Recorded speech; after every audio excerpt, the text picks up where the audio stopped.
Hello and welcome back to Tiny Artist TV. We're doing Orctober Day 2 and today's prompt is Mindless.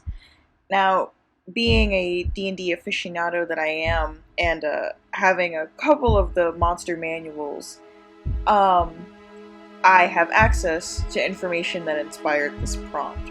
More specifically, I was inspired to do what is known as an Eye of Gruumsh. It's Gruumsh. Very fun to say. Also very awkward to say in a public setting.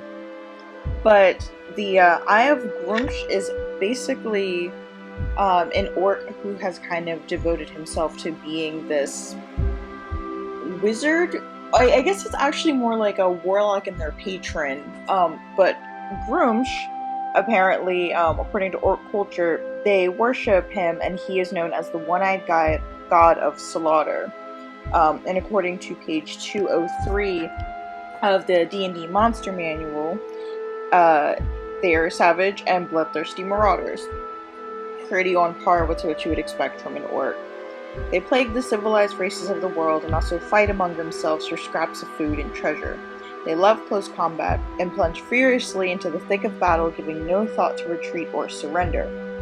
Within what passes for orc society, there are orcs that fill special roles. And here's where we come to what the Eye of Gruumsh is. Eyes of Gruumsh are orcs with a special connection to their fierce god. They offer sacrifices, which usually includes gouging out one of their eyes, read omens, and advise the tribe's chieftain of Gruumsh will. Orc blood ragers are tribal companions feared for their strength and ferocity, and they also make excellent sub-chiefs. Orcs often fight alongside ogres and can be coerced or bullied into serving any dark overlord or wicked monster powerful enough to command their obedience. So, yeah, and a little extra bit is that orcs often demonstrate their faith to Gruumsh by gouging out one of their eyes and offering it as a sacrifice to their one-eyed god. This is on page 205.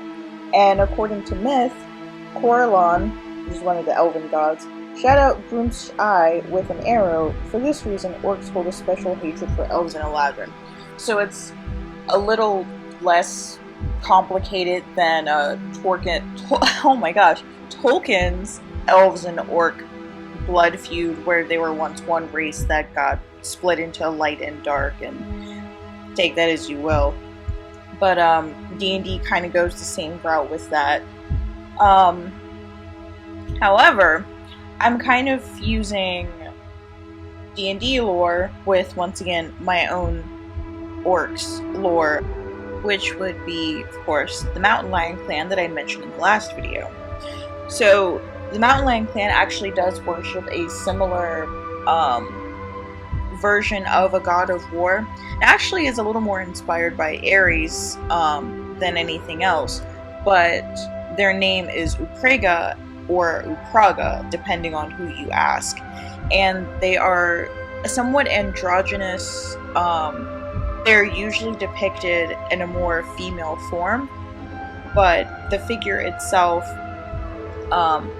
it is a figure who wears a ram's skull as a helmet, so you can't really see most of their face because the skull peers over their eyes and nose, so you can only see their mouth.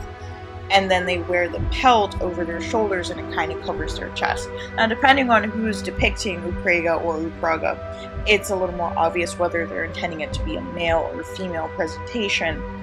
But the symbol that is behind this Eye of Gruumsh is the symbol of Uprega, and actually one of the symbols that I end up putting on the nail that holds in the spear there is another one of the symbols of Uprega.